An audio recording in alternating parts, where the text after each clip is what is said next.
More than enough space actually for a tall guy like myself. Whereas on the Clima, it's a little tighter. But the trade-off is, oh, uh-oh, I believe we got.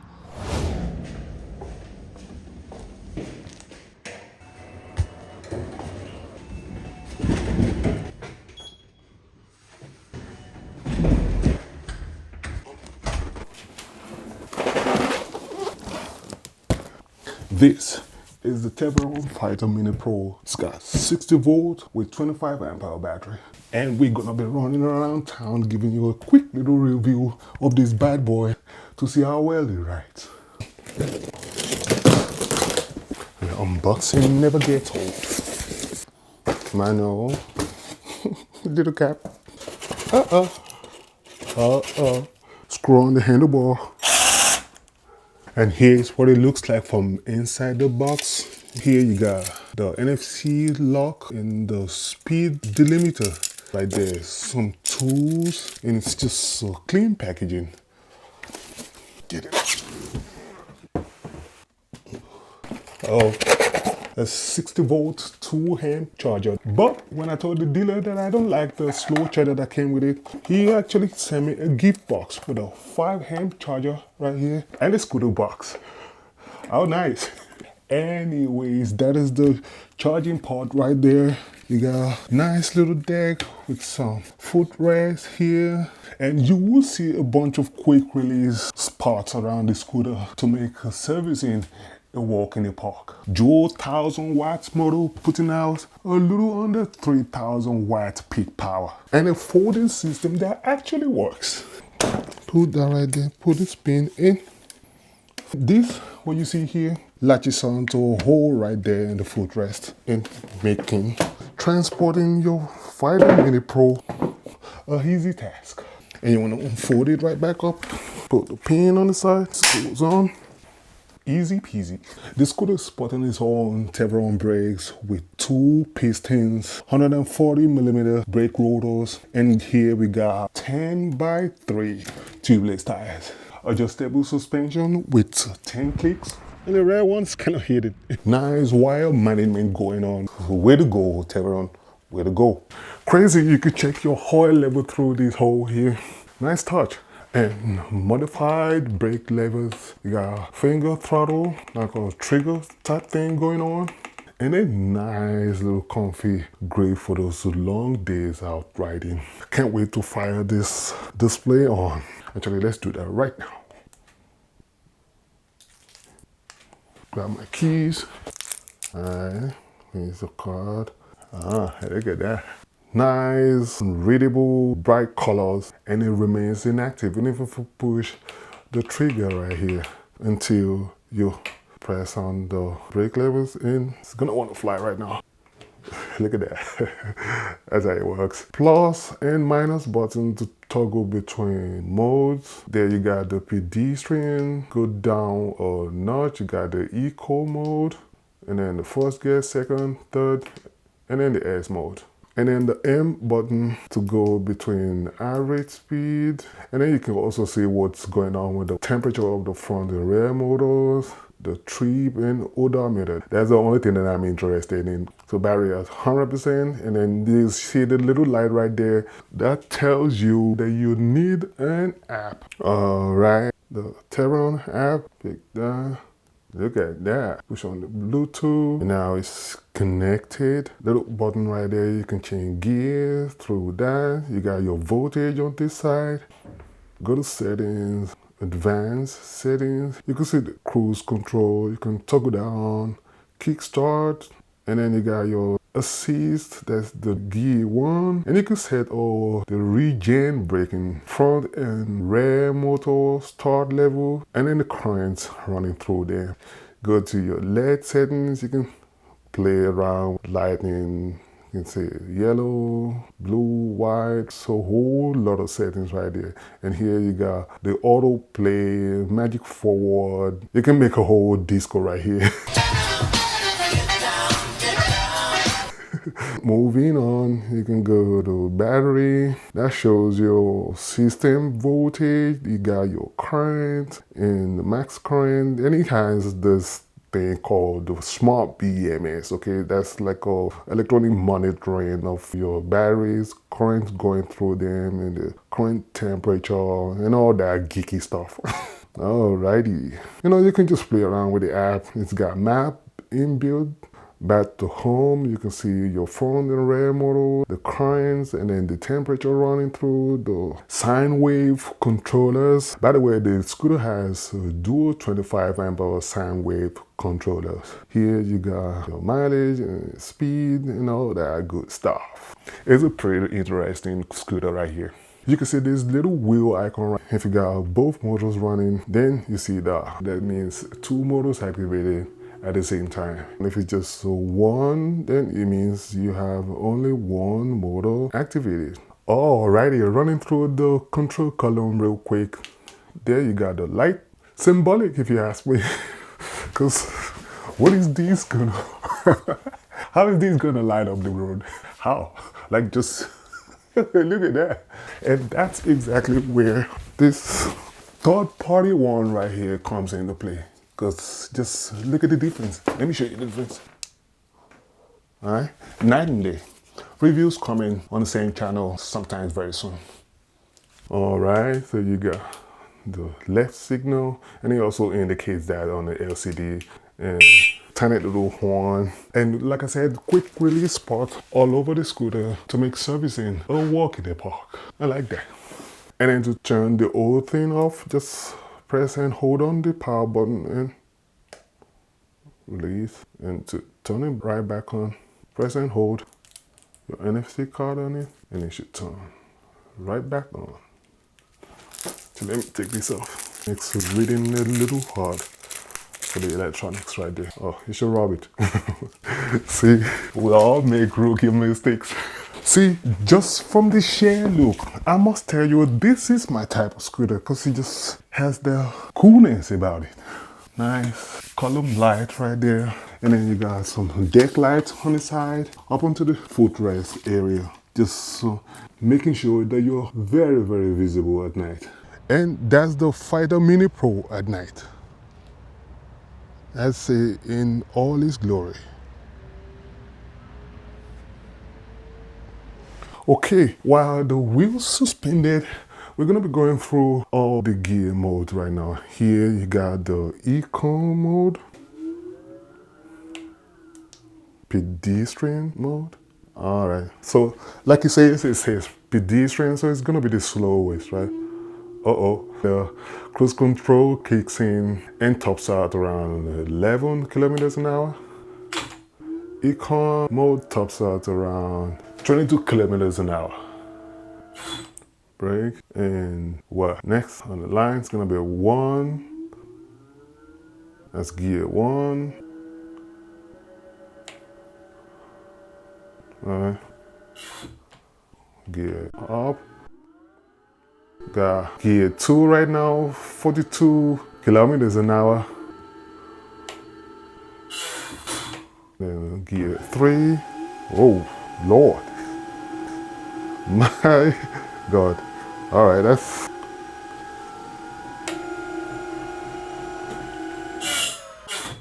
And then the S mode. God damn it, this is scary. And the way to trigger on the cruise control is to hold on to that trigger for like 7 seconds, and then you're gonna have the wheels spinning on their own for those long stretch of roads. All right, we're gonna slide our weight underneath the scooter. Teverun claims 30 kilograms, right? There you go. And 36. A little too far, okay? Take the foil off. Alrighty, tires all pressured up. We are fully geared and ready to hit the streets. The streets.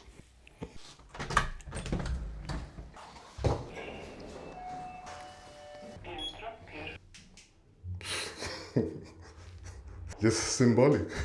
Hit the road. Alrighty, that's 100% battery.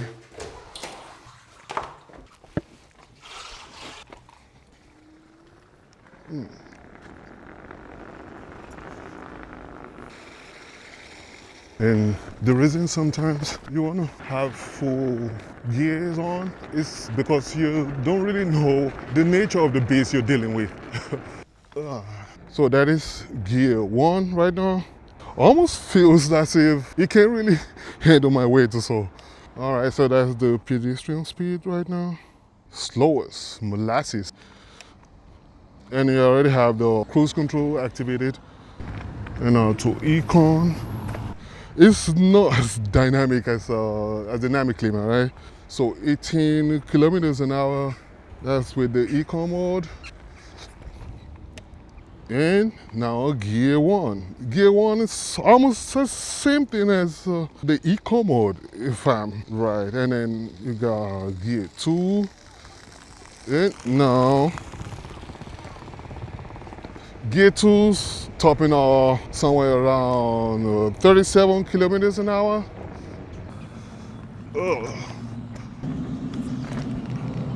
Alrighty, not bad. Not bad at all. That's gear 2, and then 3 might be scary. Okay, alright, so that's gear 3. But let me slow it down because, yeah, we're getting to the busy area of town right now, so not bad, but it's not a dynamic climate, okay?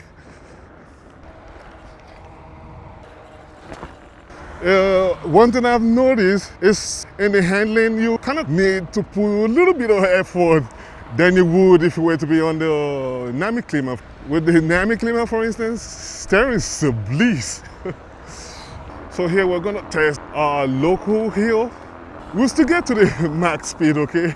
But for now, as you all know, logically, that's gonna require a nice long stretch of road that's not busy, and you won't get that on a Saturday.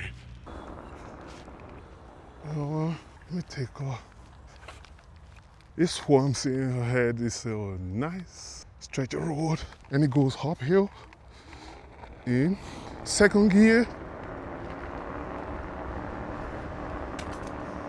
Let's see how the Teverun Fighter Mini handles 10% incline. Very solid. See, the brakes I haven't worn in properly, so sometimes I'm hearing some squeaking noise here and there. Yeah, it takes time for that to kick in, okay?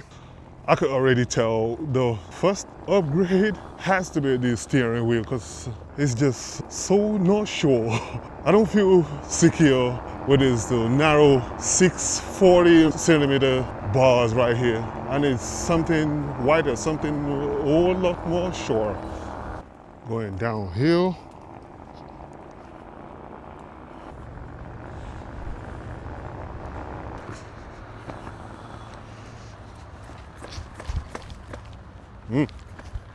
It's in the bumps up pretty easily. Not so well planted in corners, but like I said, it's kind of expected because as you can see, I have a very, very narrow handlebar. Oof. Go up over the pedestrian walk. Go up over the bridge. It's a little bit kind of like the square wave, for instance. I feel like it has this start or stop type acceleration. It's not smooth. It's nowhere near the quality of Nami, okay? Let's just get that straight out of the back. All right, for now, it launches. Second gear going 37, 38, and then it maxes out, right?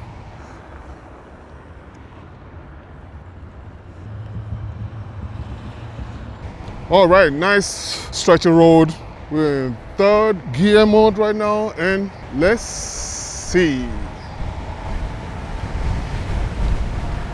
52, 57. Woo, it's so not stable. Nah. we still need some wheel balancing or something else. It's just not the most stable thing I've ridden out there. Hold on. I thought I checked my tire pressure before leaving home. Look at that. It turned out we don't have anything. It turned out we don't have any air in our tires. There's no air, no air, no air. So, better head back home now. That's gonna chew up on the battery, but better be safe than sorry. Heading right back home.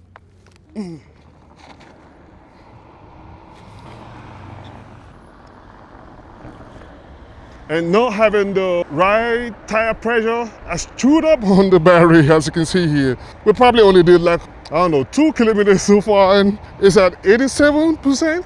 Learn from my dumb mistakes.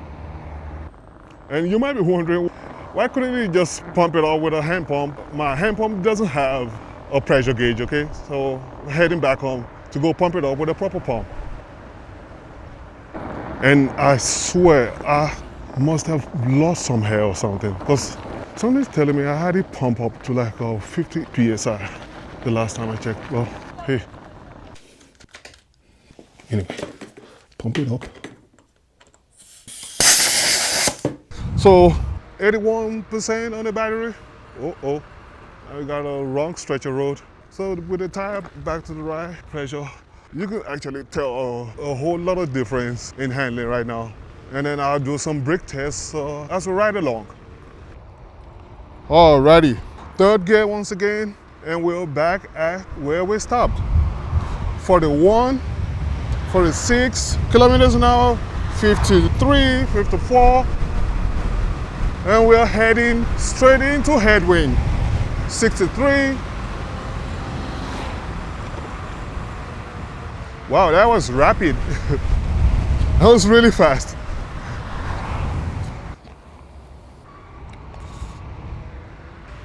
But one thing I'm not gonna deny is it has a better suspension setup than the Nami Klima, for instance. Despite being from the same brand. The Nami Klima has the same KKE suspension, okay? So I think with some tweaking, I'll probably be able to get to the result I'm getting now with the Teverun Fighter Mini Pro.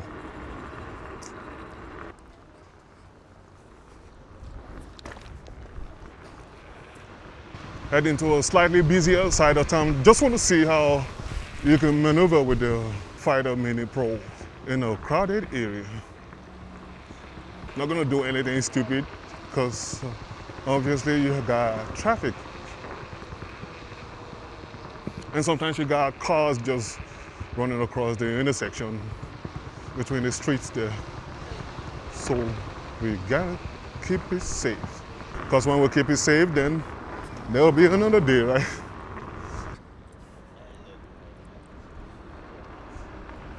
Folks are probably familiar with this area of town in my videos.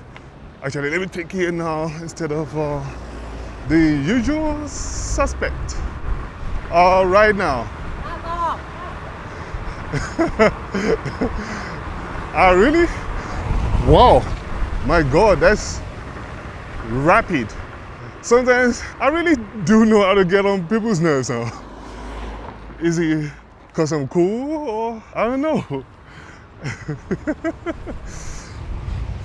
Anyways, Lord of mercy, that's crazy fast. Yeah, that's just too fast for my liking.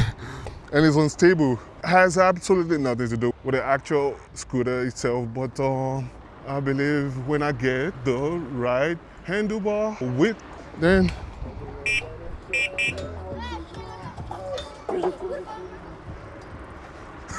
with little kids, if you could interpret what they were listening to there, the kids shouldn't be listening to that. I hope the camera caught that. Oh Lord. Anyways, nice smooth suspension. I'm surprised. Like it has 10 clicks and then the Nami Klima has 15 clicks, and this actually feels like it's the one rolling on clouds.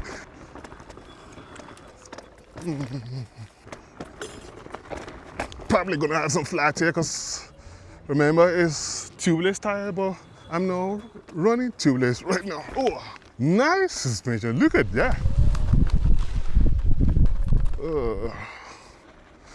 Oh, lost traction there momentarily. And I'm amazed at how well the slick tires actually handle rough terrains.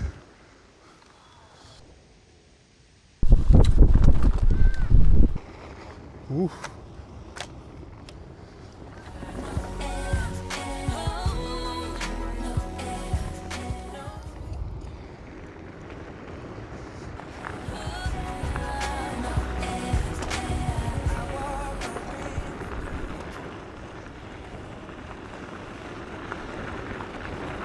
And here we have the local lake, and some of people like hanging out there.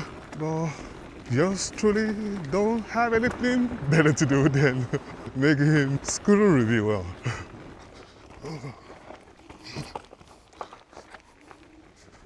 Thought I wasn't gonna make that, and he just went over it like it's nothing. Surprising, surprising. Ooh. Little off-road action. Ooh. I almost lost traction there because this isn't optimized for off-road riding, okay? So if it's underperforming right now, it was meant to be. Wow. I mean, to be able to effortlessly ride off-road, you need semi-slick tires. And I guess we've come to the end of the road. And we're climbing a very steep hill right now. Oops. Now it's just one wheel. Look at that. It'll climb it just, it has this function where the scooter chooses either to run two wheels or one wheel. And it usually, as you expect, the computer probably chose one wheel at the wrong time. Look at that. That used to be my part, okay? It's right there, and now it's no longer accessible. I mean, but check the view.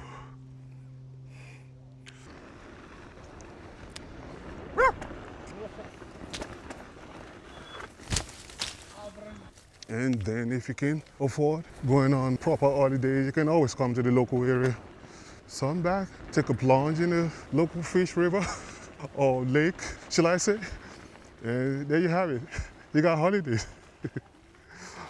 And what we have here so far has been 64. The trip says 11 kilometers, but each time you turn the entire scooter off, it cancels out all the trip. So this isn't right, okay? So 64%, and we are here at this location. All right, for some quick dimensions here, the wheelbase from axle to axle, you get 100 centimeters, and then from the edge of the wheel to the edge of the wheel, you get 128 centimeters. From deck to the top of the stem, 100 once again in the handlebars, 66 centimeters. The usable part of the deck itself is 48, 47-ish, and then the footrest, 16 centimeters. Folded over. For folks who want to ride in their car, right? 55 centimeters. Almost forgot about the clearance. From ground up to the bottom of the deck, it's like 16 centimeters. All right, time to get about this bullshit and get back to reality.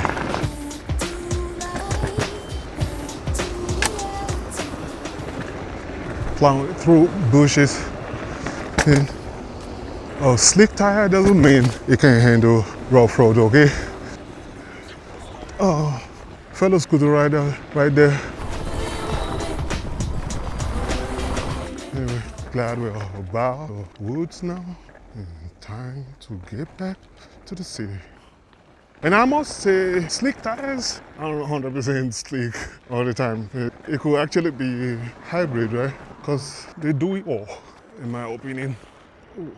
All right, 60% on the battery percentage, and we're heading back to town. See if we're still gonna be able to make pretty decent top speed. 59. Actually, I believe it's up there in terms of acceleration with the dynamic climate, except, you know, ooh, that's zero grip right there in the corner. Except it's just, yeah, no grip. And then the tube kind of overinflated and it kind of formed this oval shape, right? Making it critically unbalanced.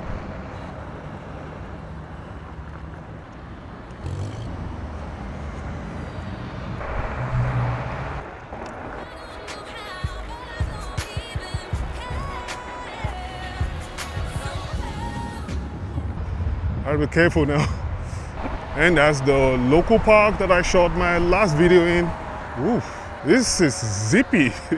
Like I would say, yeah, the verdict's gonna come sometimes around when I get my tubeless set up.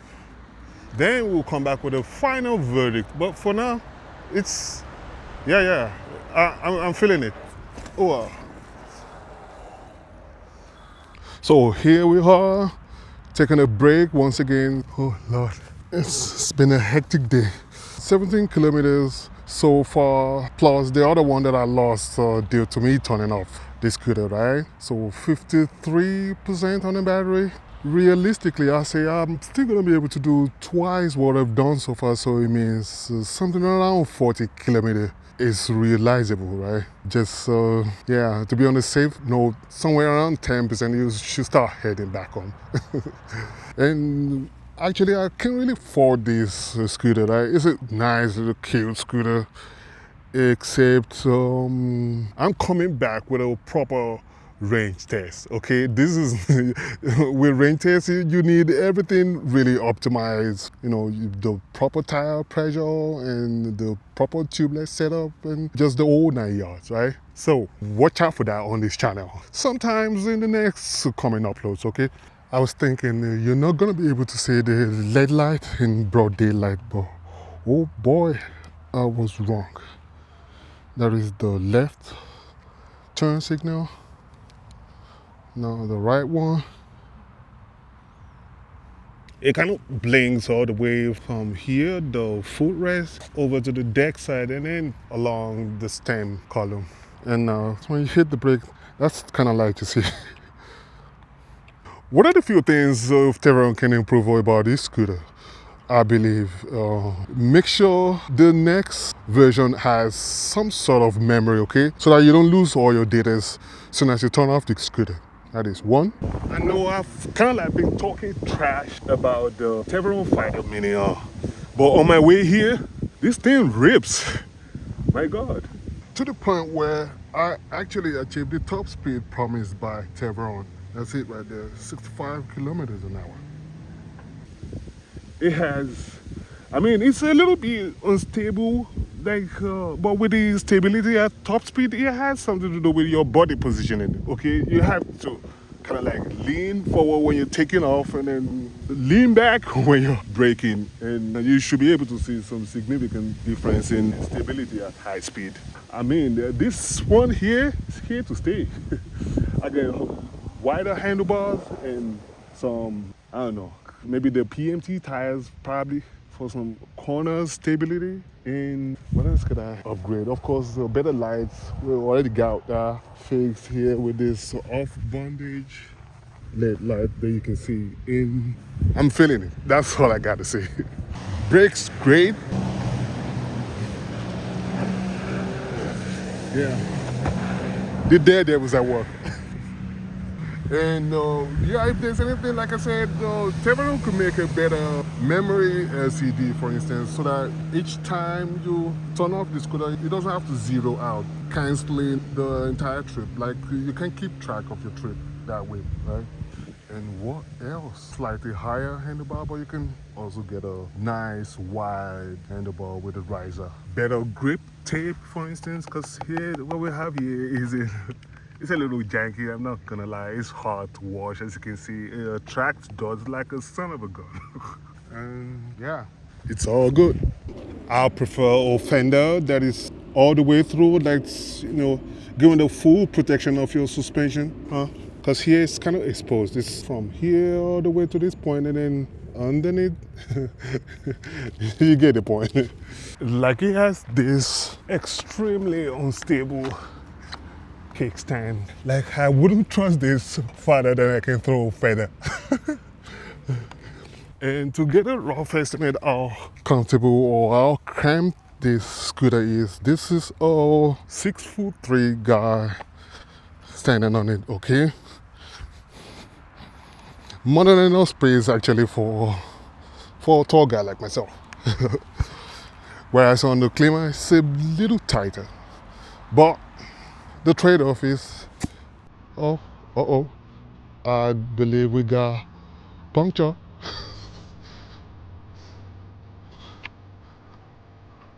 And ladies and gentlemen, that marks the end of the review because there's nothing. I'm not going home for the second time, right?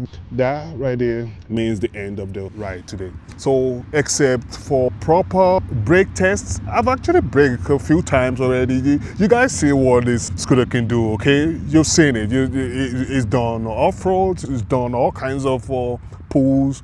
Although I wasn't satisfied yet until I put my tubeless setup, and then, things are gonna be plushier.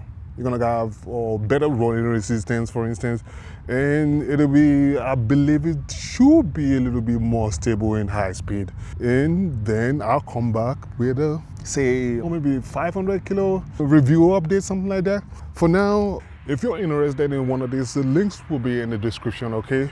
Teverun Fighter Mini Pro, and that is it. It is being real. And if you haven't been here before, please hit that like button and hit that subscribe button for more videos to come, and share this video among other truck riders. And I believe if you want to, just let me know what else you guys would like to see in the coming video, because I'm feeling this right here, okay? Except I've already told myself I would never ride a tube scooter any longer. And look at that. That's the reason right there. That's the reason why you want to go tubeless, okay? All right, I'm out. Tubeless setup, folks. Tubeless setup. I told myself in the last video that I'm never going to ride anything except it's a tubeless setup. But somehow the seller tricked me into buying this tube setup, and now I'm gonna have to deal with pushing 36 kilo scooter. I don't know, it was 10 kilometers till I get home. Tubeless setup.